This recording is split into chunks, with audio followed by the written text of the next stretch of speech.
Hey, brothers, gentlemen, welcome to Wins and Lessons Friday. And you know what? Today I think is going to be a super cool one because, as I was saying to DJ earlier, hey, yo, Dre, I got something to say. Oh, To the HPLS podcast. Live, relevant, and high performance information, conversations, and education weekly.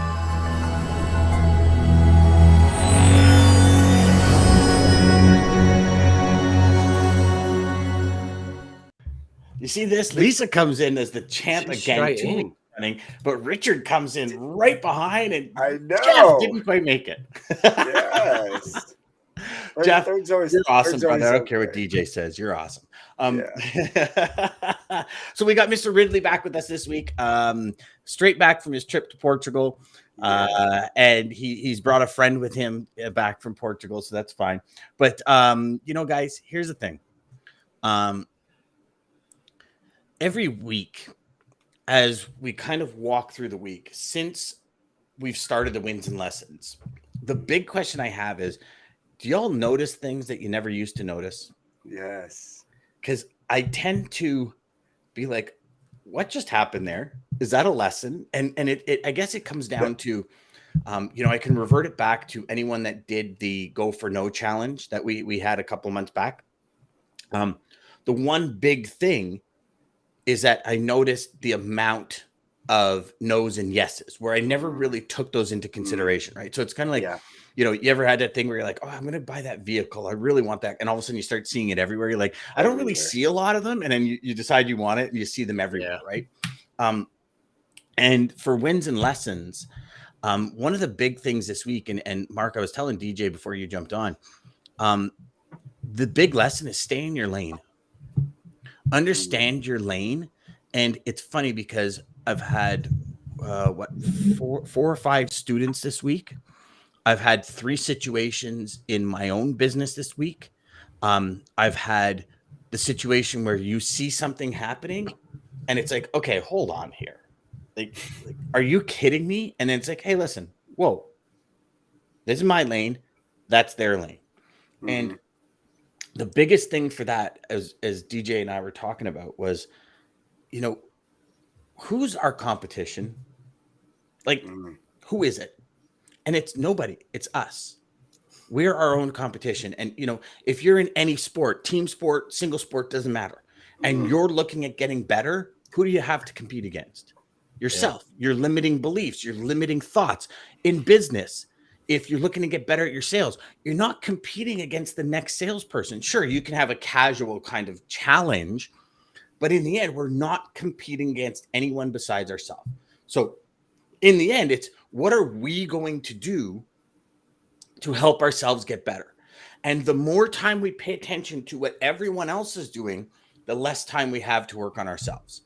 And I like as I'm saying it, the lesson is, well, yeah, that's for sure. But how many times do we during our week, when things happen, when we kind of go off on this tangent, or when we get tied up in somebody else's false emergency, what's that trigger that says, whoa, time out.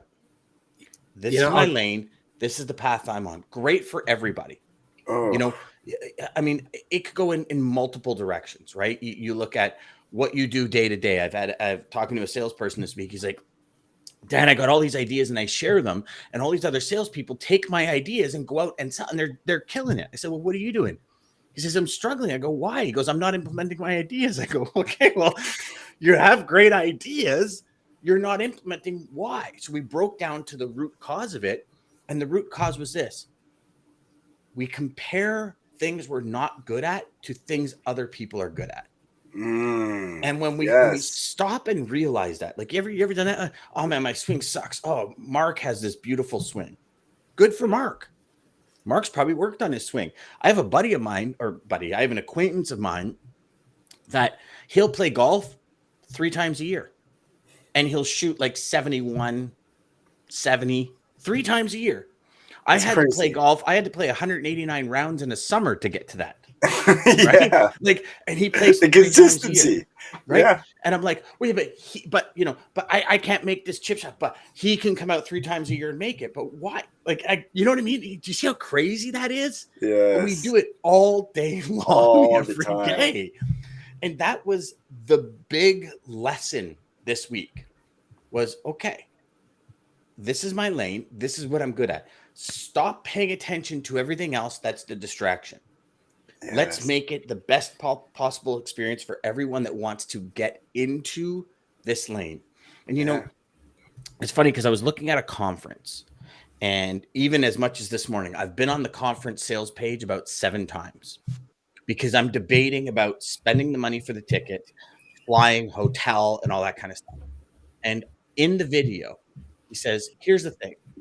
Anything that you do, what's the outcome you want for your clients at the end? Because if you walk into it without knowing that, you're walking into it blindly. And it's crazy.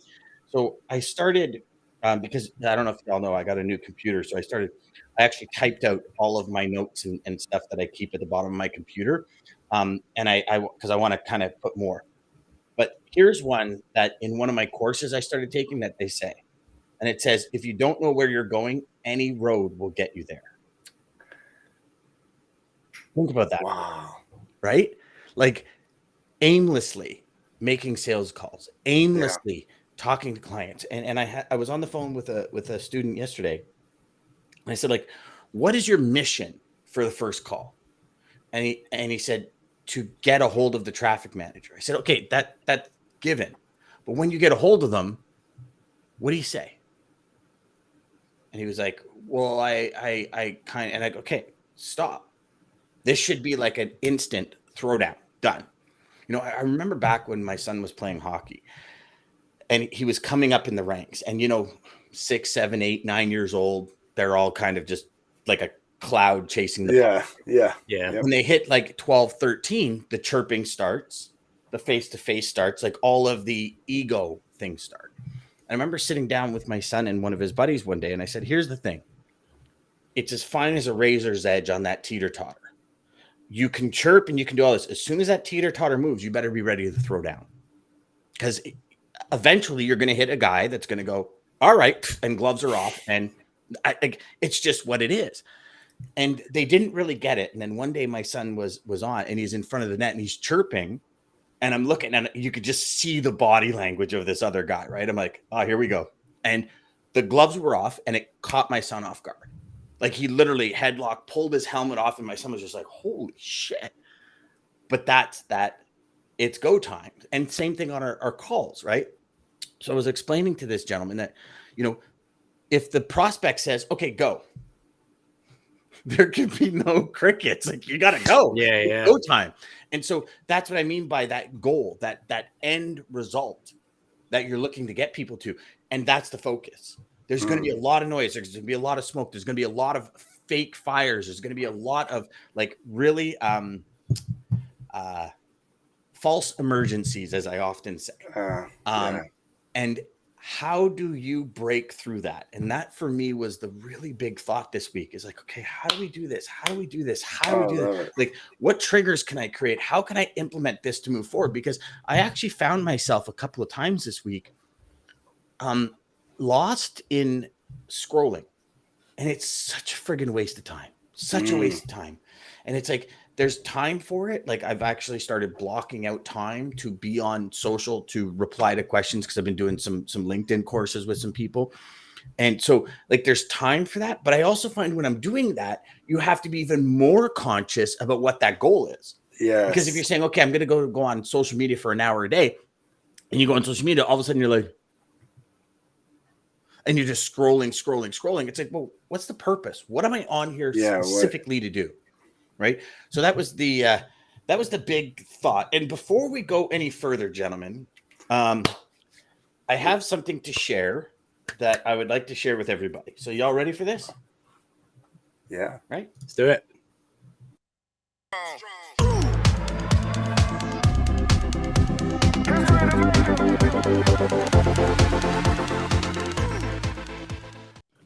It is our main man DJ's birthday today, so I figured I didn't say a thing off air, brother. I was waiting because I wanted to catch you off guard. I wanted to see your face, so that smile is bigger than ever. Happy birthday, my friend! Happy birthday, man! Thank you. We are honored that you're here. We love you, brother, and I hope you have a super special day today.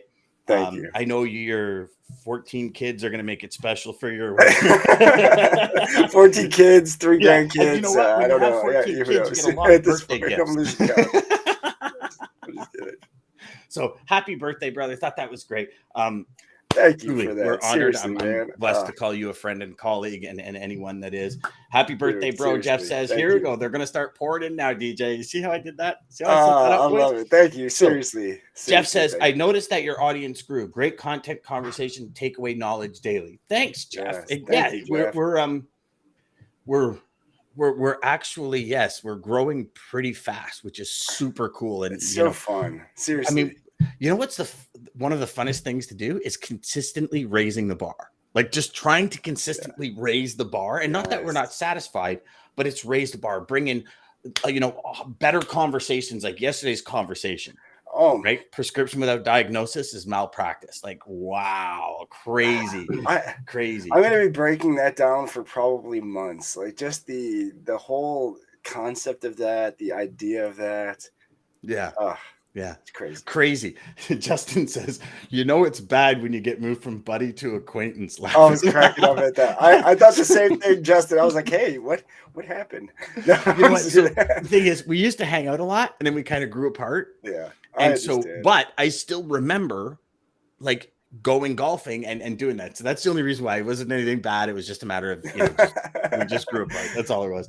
I figured that's what Jeff says, so why do we compare ourselves to others? That is the question. Answer this honestly and watch how you excel at what you do once you find out you have nothing to compare to. Huge. I think it's crazy. I think going on that subject, just because you touched on it, I've always been I think everybody has a competitive edge to them. And I've proven it by stack rankings and using that mentality in lots of teams and I think there's 2 types of people only. There's people who love to win and hate to lose.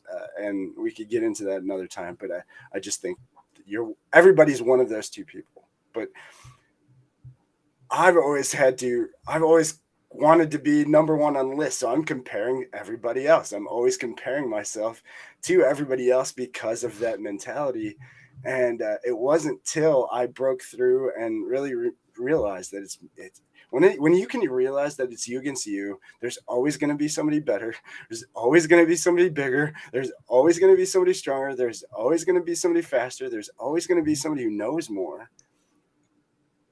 And you just know that and realize how we are our own world. This world that we live in is way bigger. And there's so many people and so many things that we'll never know in this life. And when we just know that it's us against us and just are constantly can compare, like, okay, well, I did this yesterday. Well, I really fucked up here. Let me do this now today to make a difference. 10 minutes ago, I just fucked up. Let me do this or choose to. And it was Rico and the 2 choices. And then just realizing you against you. And it was like, the freedom that you get from that alone is worth its weight in platinum. Yeah. Without a doubt. What were you going to say, Mark? So I actually think it's okay to compare yourself to others. It's please do share. Because if you don't look across the street and whether you as an individual, the way that you raise your family, the way that you conduct yourself professionally, the way that you build your business, the way that if you don't have something to benchmark against, you could stay the same. Because you could just be considering yourself as being, I think I'm working at the best I can possibly be. I'm really enjoying this. This is awesome. But what you don't realize is that each and every time it's in you to do 1,000% more, but you just can't see it. You don't know how to get it. There's actually a movie that's just come to mind. I've never seen it. I've seen the snippet of it's like a high school football movie. The coach is trying to get the best out of the quarterback. He thinks he can only do X, and he has him crawling on his hands and knees with one of the other players on his back. blindfolded. And so, like, the kid thinks that he's crawled like 50 yards, but he ends up crawling all the way to the end zone because he didn't know he had that in him, but it's in him. It's in everybody. So if you don't look over the road or look at somebody else and say, like, I want to be that, or I should be as good as that, that's okay. Just don't get hung up on the fact that they are where they're at and you're not. Don't like then get to funk around you and like be like, oh shit, I wish I could be like that. If you want to be like that, that's okay. Yes. Then think about, well, how do I get like that? Just don't get upset that they, to your point, Dan, about the golf piece, mate, that don't be upset that they put the time and the effort in and you haven't. Yeah. So, they're there for a reason. It's okay to look at them. It's okay to say, I want to be like that. And then you have to set your plan out to like try and get like that. That's why I think, it is okay to compare and contrast. Otherwise you just stay in your own lane. And I agree. Setting the benchmarks is perfect. And because you need a target, obviously. Yeah. And so that's what it is. That's how you find that's how I find my mentors now. That's how kind of the Bob Proctor 3 list he goes through. And one of them is find a mentor who's done what you want to do. And so the only way you can know or compare is, knowing that you want to be where this person is. So yeah, I think that sense of comparingness is good. But when you're always looking over and not noticing the small or celebrating the small victories, I think we beat ourselves up. I think this beats us up enough to compare that we just have to remember we can do, and everybody here, we are the most amazing being on this planet, and we all have unlimited, endless abilities. Every single person, and what you can do is up to you, and what you decide you can do. And I've seen that video that you're talking about, Mark. That video, I've seen that a million times. It's such a great YouTube like inspirational video from the movie. And yeah, that kid, he was blindfolded. He was beat. He was like. Cena is like one of the weak kids on the team. Cena, he was down on himself, and that's where I think the other side that you're getting to, we need those people around us that will help us know that we can do more than we think we can. And that's in that. Well, I think that comes to trailblazers, right? So if you look like Roger Bannister, for eons, the 4-minute mile was impossible. I read a thing one day where it said, like, in the Roman days, they used to line the street with rocks, like big boulders, and then they'd put a person there and they'd let a lion loose, and they'd have to run to try. And they just figured the human body is impossible. It can't do it. And then Roger Bannister did it, and 11 people within 4 months did it after him. Yeah. Right. So I agree to a certain point with both of yours. Analogies is going to be, I think, but I think it's more of a trailblazer. Yeah. That says to us, okay, we can do it. So I agree that we have to not necessarily compare, but say, okay, my gosh, that person achieved massive success, like crazy success. That's great. I want to be there. And, it's Tony Robbins was big on it with that, what you were talking about, like what Bob Proctor says, where it's, find the person that's been there and don't go through all the trials and errors. Just attach to them and do what they say to do. Learn. And you're going to get there. But to Mark's point, don't get hung up. Yes. Because a lot of the times we get hung up and we get, paralysis by analysis. And we don't actually. Maggie just said that, I think yesterday or 2 days ago. So shout out Mags. But yeah. Richard says, happy birthday, DJ. And then Lisa says, happy birthday, DJ Flores. Enjoy your special day. Thanks, Lisa. So go, gentlemen. What do we got from you two today? Come on, let's go. Yeah, Mark. We haven't seen you. I feel like I haven't seen you in forever. What's going on? It's been a couple of weeks. Golf. Well, so funny enough, something that we've just been talking about actually plays into my golf weekend last weekend in Portugal. It was a competition amongst kind of 12 of us that we've known each other for a long, long time. But I find myself playing against them and watching them and trying to compete against them. Like I'm watching their strokes, right? And I'm taking risks that I wouldn't ordinarily take because I'm 2 or 3 shots behind. And I'm trying to match them shot for shot. Rather than just focus on my own game and play my own game, I'm always looking over. And I know it's wrong, but that's the thing. Each and every time, I know it's wrong. I am awesome at giving advice. I suck big time at taking my own. I don't think I'll ever. Are you the guy that We all are. says in your Mark? Are you the guy in your backswing when you're at the top of your backswing? You're like, it doesn't feel right, but I'll fix it on the way down. Oh, 100%. Yeah, 100%. Yeah. And then as the ball kind of like shanks out to the right, there you're like, yeah, I know. I knew Next that. time. Damn Next it. time. I'll do it next Listen, time. sometimes you just got to remember the good old grip it and rip it. Just grip it and rip it. But some lessons this week. Well, so I have picked up COVID. I don't know where I've picked that up from. May have brought it back from Portugal. Doubt it. I was actually tested on Sunday, Monday, and Tuesday because I like to be super thorough, and everything was negative. Then yesterday morning, my wife started feeling rough, so we tested. But I don't know whether the lesson now is to continue to social distance or just live life as normal. Like, we've got some friends in the UK that have come down with it, and I'm like, oh no, that means you got to isolate yourself for a few weeks. No, it's just like a common cold now. We can all just walk around and lick each other's eyeballs and rub each other on the on doorknobs and stuff. It's all fine. So because the problem is my wife and I have it. Our son Baxter doesn't. So now we're like he's alone in the house on the other side of it, and we're kind of like trying to stay away from him. So I'm sure a lot of Uber Eats in order to get them food for the day and stuff. Yeah, exactly. There's your iPad. You just knock yourself out. Did you get your food? Yeah, exactly. Yeah, because my wife and I are tucking into our 4-course meal. So there were a couple of lessons over the last couple of weeks. I think just this little COVID session, the reason why I bring it up is just to remind yourselves that kids maybe not as necessarily as resilient as you think, because he's now like we're such a tight unit, and now even though we're kind of like 8 feet apart in the house, he can feel that he feels alone.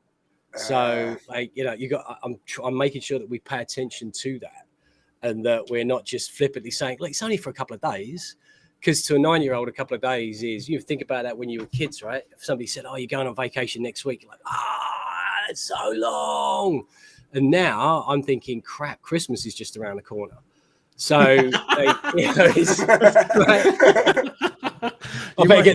you must have a lot of customers in logistics, because everyone in logistics is thinking Christmas in the beginning of the summer. Yeah. Yeah, I'm going to get my tree out tomorrow. Just to check out. I just took my Christmas lights down last weekend. So let me tell you, I'm not looking forward to Christmas. You took it down a little bit too early. Let's stop talking about that right now. It's June 10th. Come on, stop talking about it. Exactly. Well, so in a couple of weeks the clocks change, and that for me just feels like, oh shit, winter's just around the corner. No. Hold on. What do you mean a couple of weeks? Time out. Where do you live? It's the back end of June, right? 20-something of June. No, is it? No. I thought it was like October. Yeah, they move again in October. I know you're a bit far north and get a bit frozen up there in the I'm brain, lost now, because we already had the spring forward. We already had the clock spring forward, did we not? Yeah, we did. Oh no, so I kept. Yeah, you're right. So I'm thinking about the clocks. I'm thinking. The equinox. So June 21. Once we get there, it starts. Okay. So then the days start getting shorter. Yeah, okay. You had me scared there. I'm like, I thought they were getting rid of daylight savings. Now all of a sudden you're telling me there's a third one. Like, where have I been? Talk like, about in your own lane, not paying attention to anything. That's crazy. I changed my clocks a lot. So it was just about the resiliency of the kids, and then from a wins perspective, great last couple of weeks, some good introductions to some nice referral partners, continuing to build out some really great conversations. My big win is I'm straight into work off the back of a weekend of golf. My son's graduation was this week from a lower elementary, so he's leaving 3rd grade, going into 4th grade. And again, I think the lesson from that is, again, it's about that. We think that kids are resilient, and I think most of the time they are, but he's having a bit of a hard time just mentally making that adjustment that he's saying goodbye to his class buddies, and he's going to be in a different class in 4th grade next year. I don't know if this is typical of most of the US, but the school that he's at, in his class, this year it was 1st, 2nd, and 3rd graders. So they mixed them up. And then so next year he's going to be a 4th grader in a class with 4, 5, and 6. And the idea is that they can then, the older kids become mentors, and it's superb. But he's been with a lot of these kids for the last couple of years, some of them for the last 3 years, and now they're going to get split up. So it's, for me, the win is that it was just so like really emotional, and it was so great to see him like be really proud at the ceremony. But the lesson is still that resiliency in kids. Like this junk, you just don't assume that everything is fine. And so that's really kind of it. Like last week was excuse me, last week was mostly gearing up to going towards Portugal. So I didn't have too much that was going on. My head was in a different space. But this week it's all back on it. So we're exactly back on it, and looking forward to the weekend, spend some time with the family, and then straight back into it again next week. That's awesome. DJ, before we get to you, we got some comments to get to. So Maggie says, haha, love it. So I think that's from Nerf's comment. Happy 26th birthday, DJ, while you celebrate your 32nd year on the planet during the 37th birthday party. Thanks. He says, I picked up COVID at Costco in a jar, had a great deal, buy one, get the entire family sick. Nerf. I'm already hiding eggs for next Easter in case we run out of eggs. Yeah, you know what? Like it's going to be interesting. Chocolate and everything with all the shortages. It's going to be crazy. Maggie says they've already changed. Nerf going political again. Biden just announced we are rolling back time to 1998 when he could actually remember with the things he says. Oh, Nerf. Why do you go political all the time, brother? Sorry. So Nerf. DJ, go for it, brother. What do you got? So thank you. First off, Dan, thank you for that. I didn't know, and I was hoping you weren't going to do something, but thank you for doing that. So seriously, thank you for a little birdie had a conversation with me yesterday. I won't say what birdie, but a little birdie. Thank you for the happy birthday. But I will tell you. So Mark, you struck something that I just the last couple of minutes really want to touch on. Checking in with your kids, if you have kids, guys, young, older, any age, do it. I think that's part of the issue. A lot of parents, my parents weren't very great communicators with me or my brothers, and I'm sure we all have been taught that from the generations. And if you have kids, check in on them regularly. But I think even more than that, we all, you have a little internal kid. I think it's this, but that is, we need to check on too. You need to be observant of what you're feeling. Just like you're saying, Mark, about seeing your son and just knowing the little bit of spread, what you can feel. We got to feel that inside ourselves too. When you can really become aware of that and be self-aware of that, that is where the power really is. And so, Mark, I agree completely. That's kind of a mission. Actually, for the past few weeks, I've been just so my kids know that I'm always thinking of them, because my 3 older ones are somewhere else, all doing their own thing. My 2 younger ones are here. So I send a text every single day, the same text, same message. It's just positive. It's just something for them, for me, but it's just so they know and it's in the morning, but it's just so every morning they know, and hopefully it's the first thing they're thinking of, or think of, or one of the first things when they're picking up their phone. And so I do it early. I do it at a certain time, trying to strategically kind of send a message in my own way. But yeah, you have to be so aware of that for your kids, your loved ones around you, but most importantly, I think yourself. The whole you versus you, it is. So it is. I think there's deeper to that, but it is you versus you. And check in on that little kid inside you daily too. I think that's awesome. So speaking of checking in,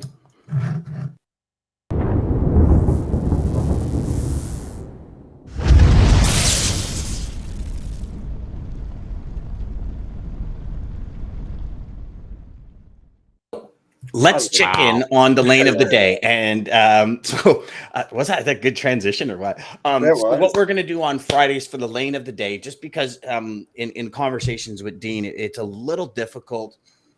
We were going to kind of on Fridays, we were going to say, okay, what was the variations of the lanes of the day? Like, have they dropped?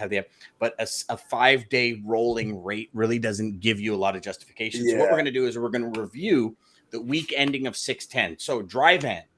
Line haul rate per mile was an average of $2.02, which is down 4 cents a mile, and down week over week, down 4 cents a mile, but down 31 cents year over year. All in rate on average per mile is $2.76, and it's the same rate per mile as 2018. So when we look at 2018 and how we thought all these costs were so high, right? What we are now, when we're down, we're actually in that rate. On the reefer side, $2.28 a mile, that's down 4 cents a mile as well, and it's down a month over or week over week, and it's down 46 cents a mile year over year to an all-in rate of approximately $2 or $3.02 a mile. Now, that's 13 cents a mile lower than 2018, underpinning the slow start to produce season. So there, we're seeing a big reflection in overall rates across the board across North America. Now, flatbed, on the other hand, is at a line haul rate per mile of $2.64. It's been flat week over week, and it's actually down 9 cents a mile year over year to an all-in rate of $3.38. Now, to give you context, that's actually 18 cents a mile higher than 2018, underpinning just how strong the industrial economy is at present. And that's from our main man, the mad scientist of data, Dean Crook. So thank you so much, Dean, for that. You know, I think that's such a key breakdown, and it's so like, just the lane of the day, I think, is awesome, and it's going to. I do too, guys. If you like it, give us a yes or something. Tell us you like it. But I think the comparing. I think we talked about this. And again, I know we got to shut down here, but we talked about this and comparing what year do we compare to? What is the closest to start comparing rates? I think 2018 probably is going to be the year, huh? Yeah. And I do. I mean, you know, when you look at kind of the influxes, and Daman says, "Happy birthday, DJ!" Look, you got all sorts of little birthday hats there and everything. Look at you, you're rocking today, brother. Your LinkedIn's going to be blowing up. You know, I think it is. Daman. Seriously. Yeah. Well, you know, so here's the thing. In 2019, when I first met Dean, so it was towards the end of 2019. It was really interesting because we were at a TCA event. And it's when I first met Dean. It's when I first heard the data is the new oil statement. And powerful statement. Everyone on the panel was saying you can't compare 2018. It was such an anomaly year, right? Like, so you can't take a 2018-19 comparison because 2018 was, but it's kind of becoming that year now as we hit 2020 where it's a big comparison point. So you know what? From that respect, it's you know what? We'll get the mad scientist the data back here. We're going to break it down. Daman had a question. Are those rates including fuel? I think you gave all in rates. Yes. So those rates, Daman, are across the board, North America wide, including fuel. Yeah, on average from the DAT. Yeah. So DJ, and you know what? I wonder if there would be a way in the future. You know what I'll do next time is I'll pull up the data and use it as an overlay so everybody can actually see the data instead of me just reading it. So DJ, what do we got to take us out for the weekend, brother? Man, you know what? I was actually contemplating this. I don't usually even talk to Maggie, but I was like, hey, what do you think of this? I didn't even go with that one. So that's what's crazy. But I did go with this one. But before to close out, I was talking to Maggie. She had a really good idea, but I didn't go with it. But I think I just crept all over it. Yeah, it was just not what I wanted to do. It was the last second. Like, no, actually, I like this one. But anyway, so thank you, everybody. Seriously, thank you for the birthday wishes. Thank you, Dan, just for being you and making this possible. Thank you, Daman. Thank you, American Logistics, Centurion Trucking, again for sponsoring our show and making us a morning show at all. So seriously, thank you. If you're looking for a new home, check out the commercial at the end of this. People over profits. Next week we have a good week. All of June is just killer. Terry was crazy. Terry, it was so great to meet you. Yes, this week, Dean, as always. But again, so Sales Chatter Live, guys, Monday through Friday, 9 a.m. to 9:30 Eastern Standard Time. Start your day right with us.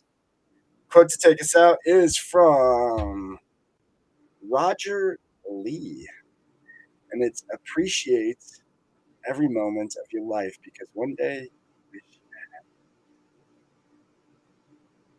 had.